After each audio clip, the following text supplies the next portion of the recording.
আলু ভাজাটা কিভাবে টেস্টি হয় একটু দেখি নাও। এগুলা হচ্ছে কেরালার পদ্ধতি। সময় নাই, কম সময়ের মধ্যে পেঁয়াজ কুচি,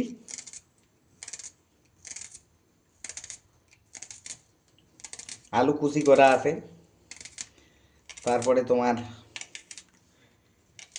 শুটকি মাছও পরিষ্কার করা আছে, একসাথে দিয়ে টিয়ে তারপরে এটা কি দেবো, যে পেঁয়াজ কুচি একটা গোটাল পেঁয়াজ দিলাম। যা টেস্ট হবে! এগুলো হচ্ছে সিম্পল পদ্ধতি, কম সময়ের মধ্যে। রসুনের কোয়া দুইটা কাটি কাটি দিব। এই যে দুটো রসুন কোয়া দিলাম। রসুনের কোয়া দেওয়া হয়ে গেল। আর একটা আছে,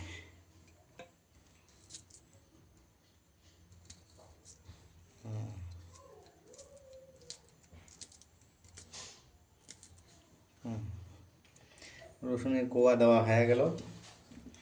এবার একটু লবণ দেব, এই যে লবণ, পরিমাণ মতো লবণ দেওয়ার লাগবে। এখন একটু হলুদ দেওয়া হবে, হলুদ। আমি করে দিচ্ছি বাবা, আমি তোমার কাছে না। না না, দাঁড়াও দাঁড়াও দাঁড়াও, আমি একটু হলুদ দিই তো। এই যে হলুদ দেওয়া হয়ে গেল। আমি দেবো তো, আমি মাখবো। হলুদ দেওয়া হয়ে গেল, এখন মাখবো। এই যে এই মাখানি হয়ে গেল।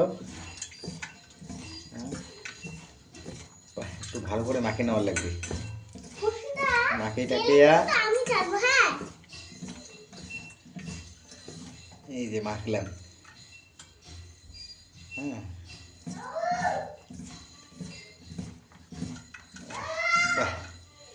মাখানি হয়ে গেল। হাতটা ধুয়ে নেই। হ্যাঁ, হাতটা ধুয়ে নিয়ে তারপরে আমি শুরু করবো রান্না। কড়াইটা পরিষ্কার করি। বাবু, আমি তোমায় দেখাই শুরু। এই যে প্যান, ফ্রাইং প্যান। ও বাবা, তো মোবাইল মুখটা দেখা লাগবে না। Frying pan মুছলাম। ও বাবা, ফ্রাইং প্যানে মুছলাম। বাবু আমি কিন্তু জানে ছাড়বো সত্যি। ঠিক আছে? ঠিক আছে এবার বাবা? গ্যাসটা লাগাই। এটাই স্টপ।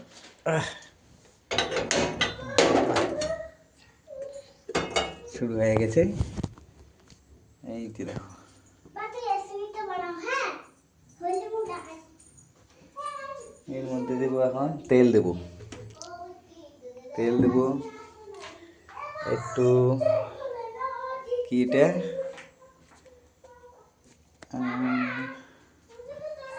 এটা হলো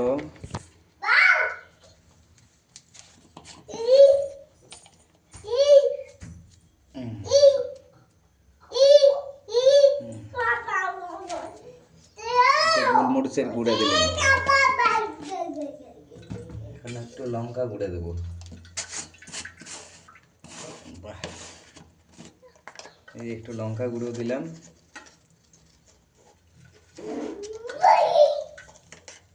এই যে একটু হালকা পরিমাণ লঙ্কা গুঁড়ো দিলাম। লঙ্কা গুঁড়ো দেওয়ার পর এইদিকে তেল দেবো। এখন দেবো তেল। এই যে আমার দুই রাঁধুনি, এই যে দেখো, তেল দিলাম পরিমাণ মতো। জালটা একটু কমাই নিলাম।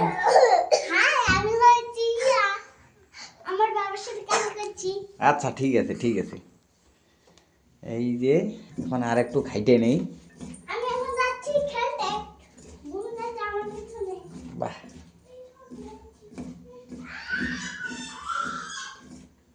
বাহ, কড়াই গরম হয়ে গেছে। হ্যাঁ, একটু খাইটে নেওয়া হয়ে গেল, কড়াই গরম হয়ে গেল। এখন খুন্তিতে দিয়ে একটু তেলটাকে নাড়ায় আনি। এই যে, বাহ, আহ,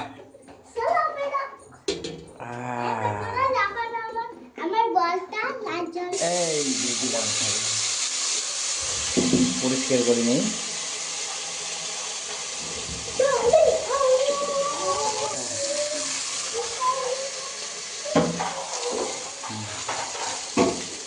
বাহ, এই দেখো এখন ভাজা, এই প্যানের মধ্যে ভাজা আছে।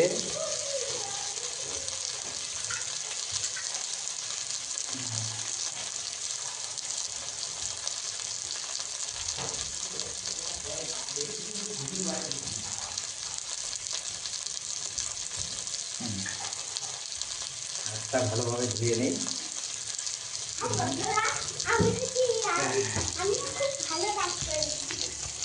হ্যাঁ, হয়ে গেল, জালটা দিয়ে দিই। বাহ,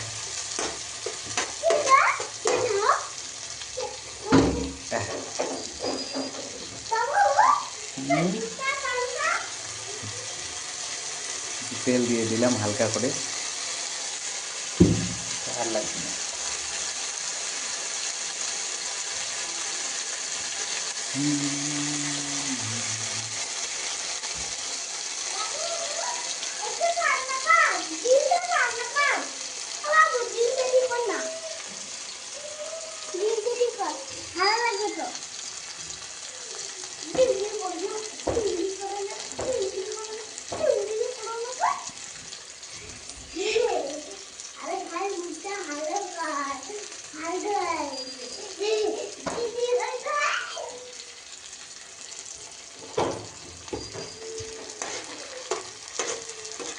প্যানের মধ্যে তেল কম লাগে, বুঝছেন?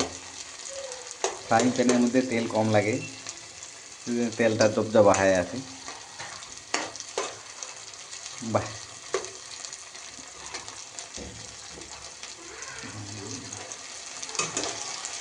এইরকম করে রান্না করলে টেস্টও পাবেন, ফ্রাইং প্যানের মধ্যে করলে তো আরও ভালো। আচ্ছা, ঠিক আছে, যারা যারা পছন্দ করেন লাইক করবেন আর সাবস্ক্রাইব করবেন।